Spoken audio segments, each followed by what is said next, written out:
Hello दोस्तों, मैं लवलेश श्रीवास फिर से एक बार लवलेश मैथ्स में आपका स्वागत करता हूं।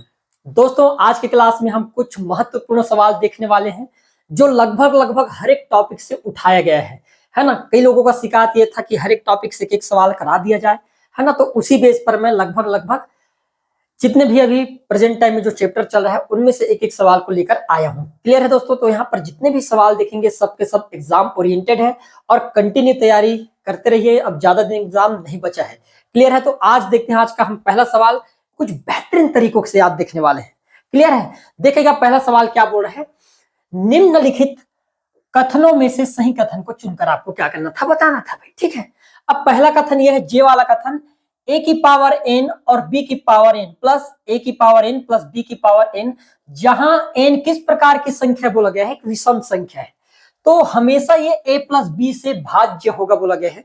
मेरे प्यारे दोस्तों, इतना याद रखना, यदि हमको ये मिले कि मान ले ए की पावर एन प्लस बी की पावर एन, जहां पर ये बोल दिया जाए कि एन जो है किसी प्रकार ओड नंबर है, एन कैसे अंक है, ओड नंबर है, तो हमेशा याद रखना ये जो पूरे के पूरे जो संख्या होगा ये ए प्लस बी से क्या होगा, भाज्य। यही हमारे पास एक भाज्यता का नियम होता है। जैसे सपोज दैट ये और बी अलग अलग अंक हो सकते हैं, जरूरी नहीं कि एक जैसे अंक हो, लेकिन घात एक जैसे होने चाहिए और साथ में विषम होने चाहिए। जैसे मैंने कहा, मान लो 8 की पावर 37 प्लस मैंने एक और कर दिया 12 की पावर 37, जहां पर आप देख पा रहे हो कि जो 37 है मेरे प्यारे दोस्तों, ये विषम संख्या है भाई।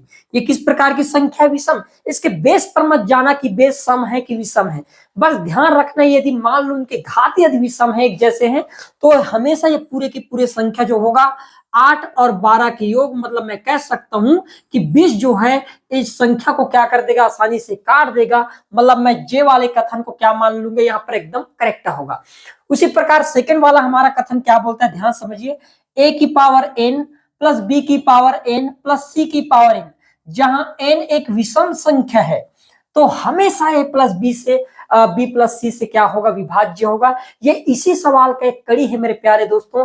यदि इसी डेटा में मैं सी को भी काउंट कर दूं, ए की पावर एन प्लस बी की पावर एन प्लस सी की पावर एन, तो इसमें कोई दो शक वाली बात नहीं है कि ये ए प्लस बी प्लस सी से क्या होगा, नहीं कटेगा। ये हमेशा क्या होगा, ए प्लस बी प्लस सी से क्या होगा, डिवाइड हो जाएगा। तो मैं कह सकता हूं कि यहाँ पर के वाला कथन भी क्या होगा, मेरा एकदम करेक्ट हो जाएगा। आगे बढ़ते हैं। अब हमारे पास नेक्स्ट डेटा ये है कि मान लो ए की पावर एन और बी की पावर एन माइनस किया गया है, दोनों के बीच में ए की पावर एन माइनस बी की पावर एन, जहां पर एन किस प्रकार की संख्या है, सम संख्या है, तो ये हमेशा ए प्लस बी से भाज्य होगा। अब मेरे प्यारे दोस्तों, इतना याद रखना, मान लो इन दोनों के बीच जैसे मुझे बोल दिया कि भाई ए की पावर एन माइनस बी की पावर एन, और बोल दिया गया है कि यहाँ पर n जो है कोई सम संख्या है, इवन नंबर है। जैसे मैंने कहा, मान लो 5 की पावर 2 है ना भाई, मान लेते हैं हम एक और ले लेते हैं, 3 माइनस 3 की पावर हमने क्या कर दिए, मान लेते हैं 2 कर देते हैं। तो मैं कहूंगा कि ये जो पूरे के अंक होंगे ये 5 और 3 के सम से डिवाइड होना चाहिए।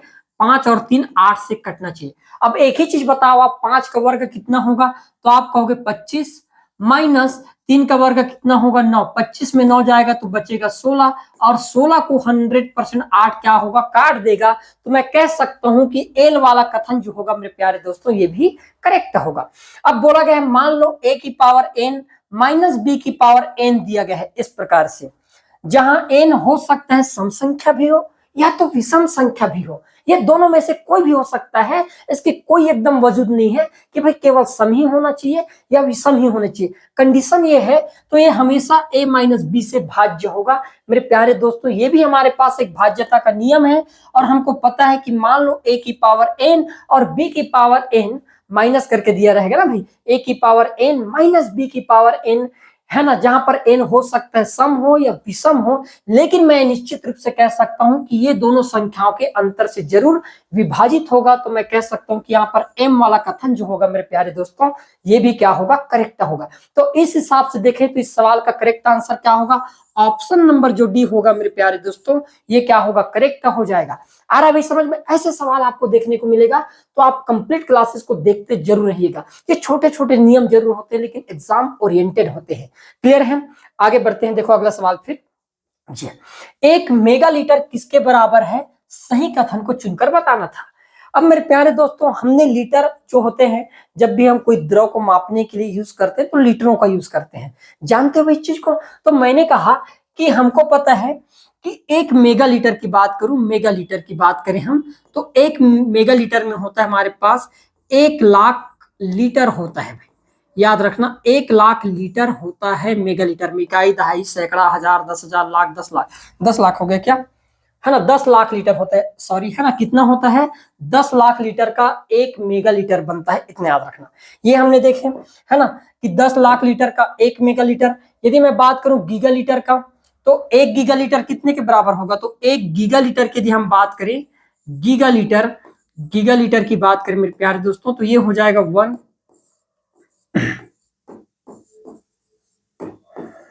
इतना। ठीक है भाई, तो इतने लीटर के बराबर होता है हमारे पास एक गीगा लीटर, मतलब इकाई, दहाई, सैकड़ा, हजार, 10,000, लाख, 10,00,000, करोड़, 10 करोड़, 1 अरब, है ना? मतलब एक गीगा लीटर में 1 अरब लीटर होता है, ये आपको पता होना चाहिए। एक मेगा लीटर में, है ना, कितना होता है? 10,00,000 लीटर होता है। एक गीगा लीटर में हमारे पास हो जाएगा 1 अरब लीटर होगा। फिर यदि मैं बात करूं, यहाँ पर तो लीटर ही दिया गया है, तो बाकी निकालने की जरूरत नहीं है। एक दिया गया है सेंटीलीटर, तो हमको पता है कि भाई एक, यदि सेंटीलीटर की बात करें, सेंटीलीटर की यदि बात करूं, तो आपको पता होना चाहिए 1 सेंटीलीटर मतलब क्या होता है। तो आप कहोगे 1000 सेंटीलीटर का 1 लीटर होता है, ये हम कन्वर्ट करेंगे, है ना भाई? 1000 सेंटीलीटर का 1 लीटर होता है, ये आपको पता होना चाहिए। आगे हम बढ़ते हैं, एक दिया गया है हेक्टोलीटर, तो हमको ये पता होना चाहिए मेरे प्यारे दोस्तों, 100 लीटर का, है ना, 100 लीटर का हमारे पास क्या होता है? एक हेक्टोलीटर होता है। क्या होता है भाई? हेक्टोलीटर। ये हमारे पास कुछ डाटा है। अब इन डाटाओं के आधार पर हम जितने भी सवाल हैं उनको आसानी से क्या कर लेंगे? डील कर लेंगे भाई। अब ध्यान समझना, सबसे पहले दिया गया है गीगा लीटर, लेकिन हमको किस संदर्भ में पूछा जा रहा है? मेगा लीटर के संदर्भ में। मैं यदि लिखना चाहूं, लीटर में कन्वर्ट करने की कोशिश करूं, तो एक मेगा लीटर मतलब क्या है? कितने जीरो है भाई एक के बाद? तो आप कहोगे 1 2 3 4 5 6, मतलब इसको लिख सकता हूँ 10 की पावर 6, है ना? इसमें कितने जीरो है? 1 2 3 4 5 6 7 8 9, मतलब इसको लिख सकता हूँ 10 की पावर 9। ठीक है। यदि हम आगे बढ़े कि 1000 आपके पास सेंटीलीटर का 1 लीटर है, तो इसको हम कैसे लिखेंगे? तो हम लिखेंगे इसको, 1000 सेंटीलीटर है तो हम लिखेंगे इसको 10 की पावर, फिर तो 3 लिखेंगे। और 100 लीटर का 1 हेक्टोलीटर है तो हम लिख सकते हैं 10 की पावर 2 लिख सकते हैं। ये सब हमारे पास किसमें है? लीटर के रूप में हमने क्या कर दिया? कन्वर्ट कर दिया। अब ध्यान समझना मेरी बात को, यदि मैं गीगा लीटर की बात करूं, तो आप देखोगे कि भाई हेक्टोलीटर के संदर्भ में बताना है, तो 10 की पावर 6, और यहां पर दिया गया है कितना?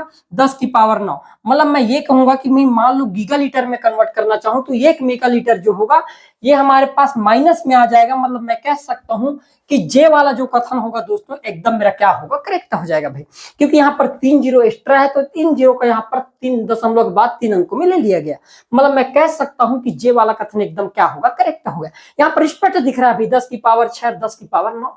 मतलब आप कहोगे कि गीगा लीटर, मेरे पास मेगा लीटर के संदर्भ में यदि गीगा लीटर को देखा जाए, तो एक मेगा लीटर में इतने गीगा लीटर तो होगा, क्योंकि यदि हम छोटे से बड़े की ओर जाएंगे तो वो डेटा दशमलव में आना चालू होगा, और मान लो हम बड़े से छोटे की ओर जाएंगे तो वो बड़े घातों के रूप में देखने को मिलेगा। इन चीजों को याद रखना है। क्लियर है? तो मैं कह सकता हूं कि यहाँ पर जे वाला कथन एकदम क्या होगा? करेक्ट होगा। फिर देखते हैं, एक आपके पास हेक्टोलीटर में 10 की पावर 9 सेंटीलीटर के बराबर होगा। अब हमको पता है भाई कि 1000 आपके पास सेंटीलीटर का क्या होता है? 1 लीटर। और हम ये भी देखे हैं कि 1 मेगा लीटर में कितना होता है? 10 की पावर 6, और यहाँ पर 10 की पावर 3, तो ये घातें आपस में क्या होगा? जुड़ जाएगा। तो 10 की पावर 6, 10 की पावर 3 जुड़कर कितना बन जाएगा आपके पास? 10 की पावर 9। मतलब मैं कह सकता हूं कि यहाँ पर के वाला कथन भी क्या होगा? सही हो जाएगा, क्योंकि मुझे बढ़ते हुए डेटा में बताना है ना ये डेटा। क्लियर है? फिर हम देखेंगे, एक यहाँ पर दिया गया है 1000 लीटर के बराबर होता है, एक कहता हूं 1,00,000 लीटर के बराबर। अभी हम देखें कि 1 मेगा लीटर की जो वैल्यू है वो 10 लाख लीटर के बराबर होता है। यदि लीटर में दिया गया है तो यहाँ पर मैं कह सकता हूँ कि एल वाला कथन होगा दोस्तों, मेरा बिल्कुल गलत हो जाएगा। क्लियर है? अब यदि मैं हेक्टोलीटर की बात करूं, तो हम कहेंगे हेक्टोलीटर में बदलने के लिए मुझे 100 से भाग देना पड़ेगा भाई इसको। तो मैंने कहा कि मान लो यहाँ पर मेरे पास ये टोटल 3 जीरो होना चाहिए था इतना। यदि मैं इसको 100 से भाग दे देता हूँ तो आप कहोगे 2 से 2 जीरो कैंसिल हो जाएगा, मतलब मैं देख पाऊंगा कि ये जो डेटा होगा एकदम करेक्ट हो जाएगा। तो एम वाला कथन जो होगा दोस्तों ये भी मेरा क्या होगा, करेक्ट हो जाएगा। तो इस सवाल को यदि हम देखें तो हमारे कौन कौन से आंसर सही हो गए भाई, तो मैंने कहा जे वाला कथन सही है, के वाला कथन सही है और एम वाला कथन सही है। तो मैं कहूंगा जे, के और एम, ऑप्शन नंबर जो सी होगा मेरे प्यारे दोस्तों, ये यहाँ पर क्या होगा, एकदम करेक्ट आंसर हो जाएगा। ऐसे छोटे छोटे यूनिट को आपको बिल्कुल रट कर रखना है, तब जाके एग्जाम में कुछ अच्छा करोगे। पता चल रहा है कि मेगा क्या है, गीगा क्या है, तो फिर हो गया काम पे, एक नंबर तो गया भाई आपके हाथ से। तो ये एक नौबत नहीं आना चाहिए। क्लियर है, आगे बढ़ते हैं।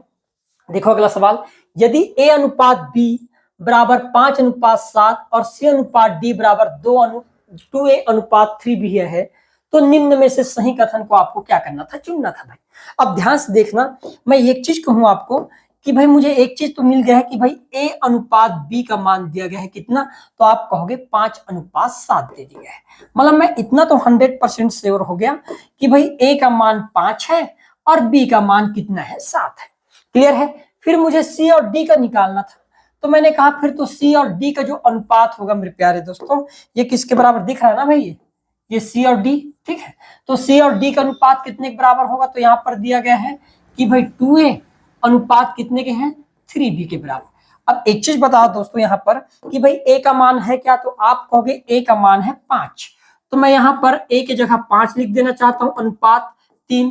बी का मान कितना है, 7, तो यहाँ पर मैं गुणा कर देना चाहता हूँ 7 का, तो आप कहोगे 5 दूनी 10 अनुपात 3 सत्ते 21। क्लियर है। अब मैं मान लो सभी को रीअरेंज कर दूं, तो मैं कहूंगा ए अनुपात बी है ना, अनुपात फिर सी अनुपात, यदि मैं डी की बात करूं तो आपको सभी डेटा मिल गया। ए का मान है 5, बी का मान है 7, सी का मान हमारे पास 10 है और डी का जो मान होगा दोस्तों यहाँ पर 21 है। यही डाटा है भाई, यही है ना पूरा अनुपात हमारे पास। क्लियर है। अब हम सवालों को देखते हैं क्या क्या पूछा जा रहा है हमसे। तो देखिए पहला बोला गया है एसी और बीडी का अनुपात जो होगा है ना, एसी अनुपात बीडी का जो मान होगा ये 50:147 के बराबर होगा। मतलब मुझे इन दोनों का आपस में क्या करना है, गुणा करना है, तब तो होगा ए और सी का गुणा करूंगा भाई, तो आप देखोगे कि यहाँ पर मान लो ए का मान 5 और सी का मान 10, आपस में गुणा कर दूंगा तो आप कहोगे 5 दहम 50। उसी प्रकार 7 और 21 का गुणा करेंगे तो 7 एकम 7 और 7 दूनी 14। मतलब मैं कह सकता हूं कि यहाँ पर जे वाला जो कथन होगा दोस्तों एकदम करेक्ट हो जाएगा। यदि मान लो मुझे बी और सी का अनुपात पूछा गया है, तो क्या बी और सी का अनुपात सही है भाई, तो मैंने कहा बी का अनुपात है यहाँ पर 7 है ना, बी का अनुपात 7 और सी का है आपके पास 10, तो अनुपात 7:10 होना चाहिए। तो मैं कहूंगा कि यहाँ पर के वाला कथन जो होगा ये भी मेरा क्या हो जाएगा, यहाँ पर करेक्ट हो जाएगा। क्लियर है। फिर यहाँ पर ए और डी का दिया गया है, तो आप कहोगे ए और डी का, तो मैंने कहा ए का है हमारे पास 5 और डी का है 21। कहां से आपको लग रहा है कि भाई 1:2 होगा, तो मैं कहूंगा कि एल वाला कथन क्या है दोस्तों, गलत हो जाएगा।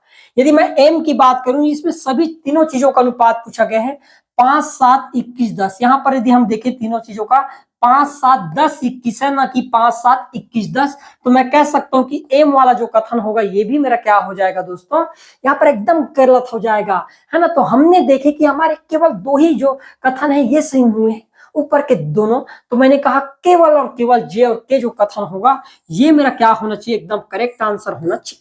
ठीक है, आ रहा है, ज्यादा से ज्यादा लाइक करें, शेयर करें यार, है ना। अब एग्जाम ज्यादा दिन नहीं बचा है, तो आपको भी पूरा भरसक मेहनत करना है ना। इन 4-5 दिनों में जो भी बचा है, इन 4-5 दिनों में अपनी मेहनत को दिखाना है आप लोगों को। क्लियर है। आगे बढ़ते हैं नेक्स्ट सवाल की ओर। देखिएगा अगला सवाल फिर, एबीसी किसी काम को क्रमशः 20 दिन, 25 दिन, 30 दिनों में कर सकते हैं। उन्होंने मिलकर उस काम को 110 रुपए में करने का ठेका लिया। ठीक है भाई, क्या बोला गया है कि ए कोई काम को 20 दिन में, बी उसी काम को 25 और सी जो है उसी काम को 30 दिनों में कर सकते हैं, है ना। मान लो उन लोगों ने मिलकर उस काम को करने के लिए 1110 रुपए में ठेका लिए हैं, तो इनमें से कौन कौन से कथन सत्य है, ये पूछा गया है। तो सबसे पहले हम ये देख लेते हैं कि भाई ए जो है इसी काम को यदि अकेला करना चाहे तो 20 दिन में करता है, बी यदि करना चाहता है तो इसी काम को करने में उसको 25 दिन, और सी करना चाहता है तो इसी काम को करने में 30 दिन लगता है। यदि मैं तीनों का एलसीएम निकाल लूं 20, 25 और 30 का, तो आप कहोगे फिर तो 300 होगा भाई, होगा। 300। यदि मैं कहूं कि ए की एफिशिएंसी कितना है तो आप कहोगे फिर तो 15 होगा, क्योंकि 20 से यदि हम भाग देंगे 300 तो कितने बार जाएगा? 15 बार। 25 से भाग देंगे 300 को तो कितने बार जाएगा? तो आप कहोगे 12 बार। और यदि मैं बात करूं 30 से भाग दूंगा यदि मैं 300 को तो कितने बार जाएगा? 10 बार। तो ये जो आया है 15, 12 और 10, ये इनकी दक्षता है। क्या है भाई? दक्षता है। इतना तो याद रख लो। क्लियर है? लगभग लगभग अब हमारा आधा से ज्यादा सवाल क्लियर हो गया। एक चीज हम जानते हैं कि कभी भी जो राशि का जो बंटवारा होगा काम करने के बाद, वो दिनों पर आधारित नहीं होगा। आपने 20 दिन किए, फलाने ने 25 दिन में किए और ढिकाना ने 30 दिन में किए, तो उनके हिसाब से उनको वेतन दे दिया जाए। उसने ज्यादा दिन में काम किया तो ज्यादा पैसा उसको मिलना चाहिए, ऐसा नहीं है। ये गणित में होता क्या है मेरे दोस्तों? एफिशिएंसी के आधार पर पैसा का बंटवारा किया जाता है। जिस व्यक्ति की दक्षता ज्यादा होगा, आखिर तो करना 300 ही काम है ना, है ना? ए को भी 300 काम करना है, बी को भी 300 काम करना है और सी को भी 300 काम करना है। लेकिन यहाँ पर अंतर ये रह गया कि ए ने एक दिन में 15 काम कर रहा है, बी एक दिन में 12 और सी एक दिन में 10। मतलब सबसे स्लो आदमी सी है, सबसे फास्ट आदमी ए है। तो भाई मैं उसने ही काम को कराने के लिए फास्ट वाले व्यक्ति को ज्यादा पेमेंट करूंगा कि मैं स्लो वाले को कर दूंगा? नहीं ना भाई, सिंपली सोचना है।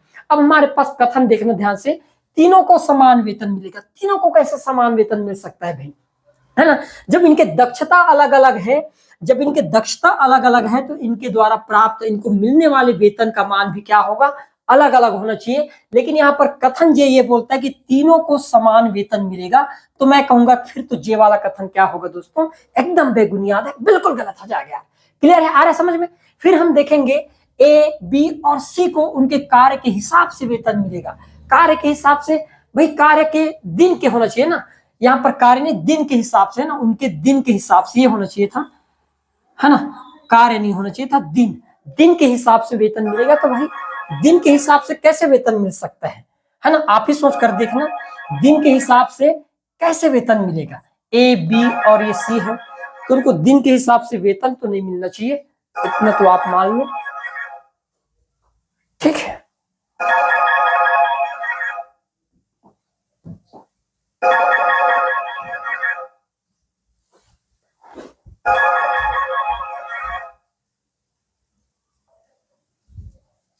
ठीक है भाई, उनको दिन के हिसाब से तो वेतन नहीं मिल सकता, है ना? मिलेगा तो दक्षता के आधार पर ही मिलेगा। तो मैं कह सकता हूं यहाँ पर के वाला जो कथन होगा दोस्तों, ये भी गलत हो जाएगा। ठीक है? तीनों को उनके दक्षता के हिसाब से वेतन मिलेगा, ये कथन सही है, क्योंकि जो व्यक्ति फास्ट काम करेगा उसको उसके हिसाब से ज्यादा वेतन मिलना चाहिए, और जो धीरे धीरे काम करेगा उसके स्लो काम के हिसाब से उसको कम पैसा मिलना चाहिए। तो मैं यहाँ पर कह सकता हूं कि जो यहाँ पर एल वाला कथन होगा दोस्तों, एकदम करेक्ट हो जाएगा। फिर बी के भाग से ए का भाग 90 रुपए अधिक होगा बोला गया है। तो हमने देखे कि मान लो हमको 300 काम तो कराना है, 300 काम, और दक्षता के हिसाब से यदि पैसा देना है तो हमने तीनों के दक्षता को काउंट किए। 15, 12 हो गए 27, 27 और 10 कितना हो जाएगा? तो आप कहोगे 37। तीनों के टोटल जो एफिशिएंसी है वो 37 हो गया, और टोटल बांटना है कितने को? 110 रुपए में। आप कहोगे 37 कम 37, और 37 दिया होता है 111। तो मैं कहा एक का मान आ गया भाई 30। अब एक चीज बताओ दोस्तों, यहाँ पर बोला क्या है? बी के भाग से ए का भाग।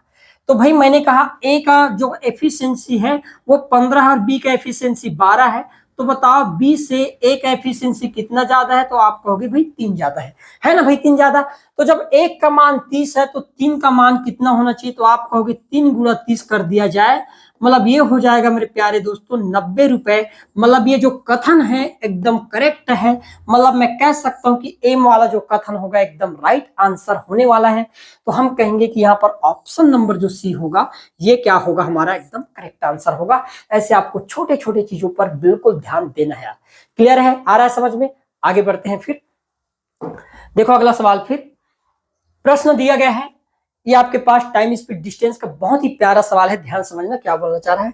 यहाँ पर केवल कथन दे रखा है 36 किलोमीटर प्रति आवर 10 मीटर प्रति सेकंड के बराबर है। अब हमको पता है कि भाई किलोमीटर प्रति आवर को मीटर प्रति सेकंड में बदलने के लिए हम किससे गुणा करते हैं? 5/18 से। तो आप कहोगे 18 कम 18, 18 द्वारा हो जाएगा आपके पास 36, और 5 का गुना 2 के साथ करेंगे तो 10 मीटर प्रति सेकंड। मतलब मैं कह सकता हूं कि जो पहला कथन है दोस्तों एकदम करेक्ट है। ठीक है भाई, आया समझ में। फिर बोला गया है एक रेलगाड़ी की गति 45 किलोमीटर प्रति घंटा और दूसरी रेलगाड़ी की गति 10 मीटर प्रति सेकेंड है, तो उनकी गतियों का अनुपात 4:5 होगा। तो हम कहेंगे कि भाई एक रेलगाड़ी दिया गया है हमारे पास जिसकी स्पीड 45 किलोमीटर प्रति घंटा है, किलोमीटर प्रति आवर, और दूसरी जो रेलगाड़ी है उसकी गति दिया गया है कितना, 10 मीटर प्रति सेकेंड, 10 मीटर प्रति सेकेंड। मैं चाहता हूं कि ये डेटा यदि किलोमीटर में है तो मीटर सेकेंड वाले को भी मैं किस में कन्वर्ट कर लूं, किलोमीटर में। क्लियर है, तो किलोमीटर में बदलने के लिए 18/5 से गुणा किया जाता है, इतना याद रखना। 18/5 से 5 एक कम 5, 5 दूनी 10 और 18 दूनी कितना हो जाएगा 36। तो हम देखें 45 अनुपात 36 को यदि हम काटेंगे तो ये 9 से तो कटेगा, 9 5 45 और 9 चौकी 36, तो अनुपात कितना होना चाहिए 5:4। यहाँ पर दिया कितना है 4:5, तो मैं कह सकता हूं कि यहाँ पर के वाला जो कथन होगा दोस्तों ये मेरा एकदम क्या होगा, गलत हो जाएगा। आ रहा है अभी समझ में। आगे बढ़ते हैं। 72 किलोमीटर प्रति घंटा की गति से चल रही रेलगाड़ी एक सिग्नल को 9 सेकंड में पार करती, ध्यान देना। तो रेलगाड़ी की लंबाई 1.8 किलोमीटर होगी। एक चीज तो हमको पता चल गया है कि भाई ये हमारे पास चाल है और ये हमारे पास समय, और हमको क्या निकालना है, दूरी निकालना है। रेलगाड़ी की लंबाई मतलब क्या होगा, दूरी होगा, और दूरी का फार्मूला क्या होता है, तो आप कहोगे कि दूरी बराबर होता है चाल गुणा समय। चाल गुणा क्या होता है, तो आप कहोगे भाई समय होता है। चाल कितना दिया गया है 72, लेकिन ये किलोमीटर में, हम इसको मीटर में बदलने के लिए किससे गुणा करेंगे 5/18 से, और समय कितना दिया है 9 सेकेंड। अब प्यार से इसको क्या कर देना है, काट देना है भाई, एकदम प्यार से काटना है ना। 18 कम 18, 18 चौक 72, सभी का गुणा करो, 4 पंचे 20 और 20 नियम होता है कितना होता है ना, 4 पंचे 20 हो जाएगा, और 20 का गुणा 9 के साथ करेंगे तो 9 दूनी 18, 180 आपके पास मीटर आने चाहिए। कितना आने चाहिए भी 180 मीटर। यहां पर दिया गया है 1.8 किलोमीटर, मतलब 1800 मीटर के बारे में बता रहा है, यही बता रहा है। 1.8 मीटर किलोमीटर मतलब क्या होता है 1800 मीटर। लेकिन हमारे पास डेटा कितना आ रहा है, हमने काट कर देखिए, 18 कम 18, 18 चौक 72, 4 पंचे 20 और 20 का गुणा 9 के साथ करेंगे तो होगा 180 ना कि 1800। मतलब एल वाला जो कथन होगा दोस्तों गलत हो जाएगा। फिर हम देखेंगे किलोमीटर प्रति घंटा को मीटर प्रति सेकंड में बदलने के लिए 5/18 से गुणा किया जाता है, एकदम करेक्ट बात है। जब भी हम किलोमीटर को मीटर प्रति सेकंड में बदलते हैं तो किससे गुणा करते हैं, 5/18 से गुणा करते हैं, तो एम वाला कथन भी करेक्ट है। तो हम कहेंगे जे और एम, ये दोनों कथन हमारे क्या होने चाहिए, करेक्ट होने चाहिए। जे और एम यहाँ पर नहीं दिख रहा है भाई, जे और एम तो नहीं है, यहाँ पर जे कर देते हैं इसको, टाइपिंग मिस्टेक यहाँ पर फिर हो गए। जे और एम मतलब ऑप्शन नंबर जो सी होगा मेरे प्यारे दोस्तों, ये क्या होगा, एकदम करेक्ट आंसर होगा। ऐसे आपको सवाल देखने को मिलेगा। क्लियर है, आगे बढ़ते हैं। फिर देखो अगला सवाल, यदि पी स्क्वायर आर के समानुपाती है, गजब के सवाल है, आप ध्यान समझना। यदि मैं ये कहूं आपसे कि भाई पी स्क्वायर जो है आर के समानुपाती है, क्यू स्क्वायर आर के समानुपाती है, और पी और क्यू इक्वल नॉट, ये दोनों बराबर नहीं है, तो निम्नलिखित में से कौन से कथन सही है बोला गया, ये आपसे पूछ दिया गया। मेरे पास कंडीशन ये कि भाई मैंने कहा पी स्क्वायर जो है समानुपाती आर के, और क्यू स्क्वायर भी समानुपाती है किसके, आर के, और एक कंडीशन ये दे दिया है कि P equal not Q, P और क्यू आपस में बराबर भी नहीं है। तो ये 4 कथनों में से कौन से कथन आपके पास सही है, ये आपको बताना था।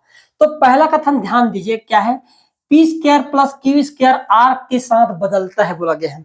तो मैंने एक चीज कहा, यदि ये समानुपाती है तो भाई हम एक चीज तो कहेंगे, यदि मैं कहा कि भाई, यदि मैं कहूं यहां पर कि एक नियतांक मानकर चलो, तो आप कहोगे यदि मैं नियतांक मान लूं तो भाई मैं कहूंगा कि पी स्क्वायर है ना, समानुपाती की चिन्ह को हटाएंगे तो बराबर करके यहाँ पर एक नियतांक मान लिया मैंने K1। ध्यान देना, जब भी आपके पास समानुपाती का चिन्ह हटता है तो उसके जगह हमको नियतांक मानना रहता है, तो नियतांक मान लिया K1 और डाटा कर दिया R। क्लियर है। उसी प्रकार क्यू स्क्वायर की बात करूं, यहाँ पर समानुपाती की चिन्ह को हटाऊंगा तो क्यू स्क्वायर बराबर यहाँ पर एक दूसरा नियतांक मान लेता हूं K2, और ये हो जाएगा मेरे पास क्या R। अब तो क्लियर है भाई। अब हमारे पास डेटा ये बोला गया है, ध्यान समझना कि भाई P square plus q square ये आर के साथ बदलता है बोला गया है। किसके साथ? आर के साथ। मेरे प्यारे दोस्तों एक चीज बताओ, यदि मैं पी स्क्वायर आर स्क्वायर की बात करूं, मतलब इन दोनों डाटाओं को क्या करना पड़ेगा? जोड़ना पड़ेगा। तो मैंने कहा कि यदि पी स्क्वायर आर स्क्वायर की मान रख दूं तो आप कहोगे K1 आर प्लस यहां पर लिख सकता हूं मैं K2 आर। ध्यान समझना, ये किसके साथ बदलना चाहिए? आर के साथ। तो एक चीज बताओ, यदि यहां से मैं आर को बाहर निकाल दो तो अंदर में क्या बच जाएगा? तो आप कहोगे K1 प्लस क्या बच जाएगा? K2। लेकिन हमको पता है ये क्या है, आपके पास नियतांक है। ये क्या है? नियतांक है। और नियतांक है तो मैं कहूंगा कि आर जो है आर के साथ बदलेगा, मतलब ये जो कथन होगा दोस्तों एकदम करेक्ट होने वाला है। इसमें कोई दो मत वाली नहीं है, गजब के सवाल है, एग्जाम में पूछने लायक सवाल है। ऐसे आपको सवाल देखने को मिलेगा मीन पटवारी में। क्लियर है? फिर आगे हम बढ़े, पी क्यू जो है आर के साथ बदलता है। अब ध्यान समझना मेरी बात को, यदि मैं ये कहूं कि भाई पी स्क्वायर जो है ये समानुपाती है आपके पास आर के, मान लो पक्षांतर कर दिया जाए रूट का, तो मैं ये कह सकता हूं कि पी समानुपाती हो जाएगा अंडर रूट आर के। इसमें कोई दो मत वाली बात नहीं है। उसी प्रकार क्यू समानुपाती हो जाएगा अंडर रूट आर के। यदि इन दोनों का आपस में गुणा कर दिया जाए तो आप कहोगे पी इंटू क्यू, तो उसी प्रकार इस साइड का भी गुणा करना पड़ेगा, है ना भाई? Under root r into under root r. तो मैंने देखा पी इंटू क्यू की जो वैल्यू होगा, अंडर रूट आर और अंडर आर रूट आर का गुणा करेंगे तो क्या हो गया? आर के बराबर। मतलब मैं कह सकता हूं कि यहाँ पर दूसरा वाला जो कथन होगा दोस्तों ये भी मेरा क्या होगा? एकदम सटीक हो जाएगा।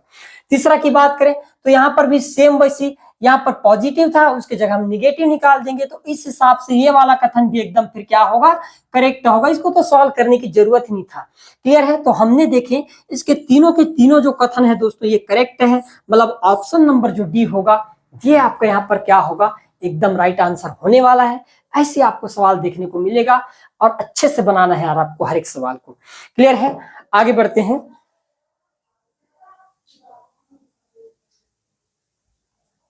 क्या होगा यहां पर?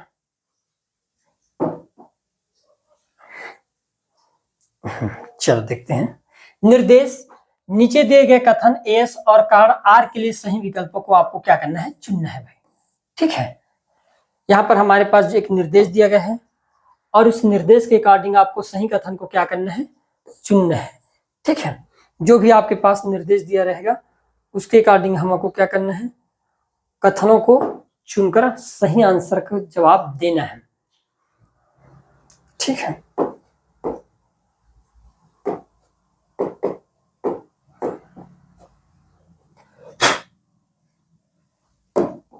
ठीक है, ध्यान देना। नीचे दिए गए कथन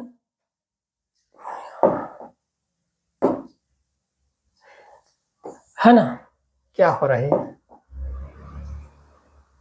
ठीक है, नीचे दिए गए कथन एस और कारण आर के लिए सही विकल्प आपको चुनकर बताना था। अब ध्यान देना, यहाँ पर क्या है? ये हमारे पास एक है ना दो पैरेलल लाइन है जिसमें एक त्रियक प्रतिच्छेदी रेखा यहाँ पर खींचा गया है।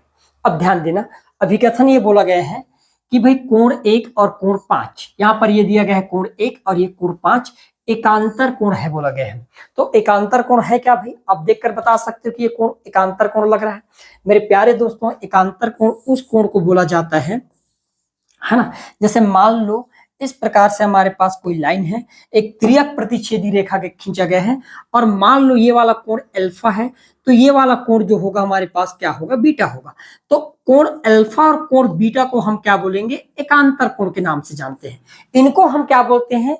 यदि कोई भी आपके पास तिरछी काट होता है उसके विपरीत कोणों को हम क्या बोलते हैं? एकांतर कोण के नाम से जानते हैं। ये किस प्रकार का कोण है भाई? तो ये होगा आपके पास करस्पॉन्डिंग एंगल के नाम से जाना जाता है। इसको संगत कोण बोलते हैं, है ना। इनको क्या बोलेंगे? संगत कोण बोलेंगे, एकांतर कोण नहीं बोला जाता। तो मैं कहूंगा कि यहाँ पर जो अभिकथन है डायरेक्ट क्या है मेरा? गलत हो जाएगा।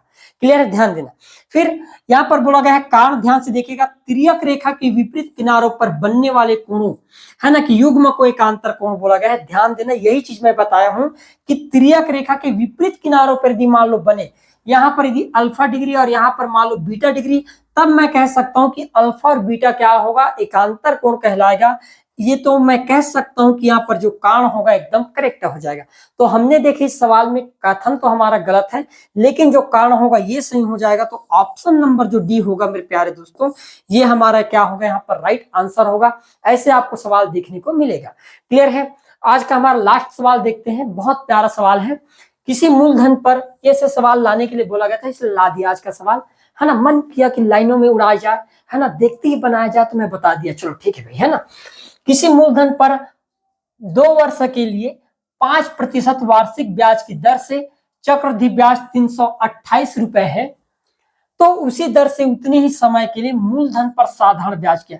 धन भी वही है, ब्याज की दर भी वही है, समय भी यही है। हमको मिश्र धन कहता है चक्रवृद्धि ब्याज दिया गया है, और पूछा गया कि भाई मान लो चक्रवृद्धि ब्याज के बजाय मुझे यहाँ पर साधारण ब्याज निकालना रहता तो क्या होता। तो मेरे प्यारे दोस्तों, जब ऐसे सवाल देखने को मिले तो जबरन के फार्मूला लगाकर फंसना नहीं है, इतना तो याद रख लेना यार। ध्यान देना कि 5% का फ्रैक्शन क्या होता है। तो भाई 5% का फ्रैक्शन होता है मेरे प्यारे दोस्तों, याद रखना 1/20। क्या होता है? 1/20 होता है, ध्यान देना। तो मैंने कहा यदि चक्रवृद्धि ब्याज की बात करूं तो चक्रवृद्धि ब्याज पर पहले साल का ब्याज कितना लगेगा, तो मैंने कहा 20 लगेगा भाई। नीचे में जो होगा वो पहले साल का ब्याज होगा, दूसरे साल उस ब्याज के ऊपर ब्याज भी लगेगा, मतलब 20, और 1 के साथ टोटल ब्याज दूसरे साल कितना लगना चाहिए, तो मैंने कहा 21। तो ये हो गया आपके पास CI। यदि मैं SI की यहीं पर बात करता तो SI आपके पास वही होता है जो पहले साल CI पर बनता है। SI का मान पहले साल के चक्रवृद्धि ब्याज जैसा होता है। तो पहले साल यदि चक्रवृद्धि ब्याज 20 लगा है तो मैं कहूंगा साधारण ब्याज 20 लगेगा, और हर साल साधारण ब्याज एक जैसे होता है तो ये दोनों बार 20-20 लगेगा। अब आप कहोगे टोटल चक्रवृद्धि ब्याज कितना लगा, तो 20 और 21 हो गया टोटल 41, और टोटल आपके पास SI कितना लगा, तो 20 और 20 हो गया भाई 40। अब यहाँ पर आपको CI का मान दिया गया है, कौन सी बड़ी बात है बनाना यहाँ पर, है ना। 41 का मान दिया गया है 328। मेरे प्यारे दोस्तों पहाड़ा पढ़ डालो अच्छा वाला, है ना। 8 का पहाड़ा पढ़ेंगे भाई, 8 एकम 8 और 8 चौक 32, तो यहाँ पर भी 8 का पहाड़ा पढ़ लो। 8 चौके 32 मतलब 320 रुपए जो होगा ये हमारे पास साधारण ब्याज में मिलने वाला ब्याज होगा। तो करेक्ट आंसर क्या होगा, ऑप्शन नंबर जो ए होगा ये हमारा क्या होगा, यहाँ पर राइट आंसर होगा। ऐसे सवाल मिलेगा और इन सवालों को बहुत बेदर्दी से आपको क्या करना है, बनाना है। क्लियर है? तो आज की क्लास को यहीं पर रखते हैं, मिलते हैं अगले क्लास में नए कंटेंट नए तरीके के साथ फिर से। तो आज की क्लास को इतने में रखते हैं, धन्यवाद।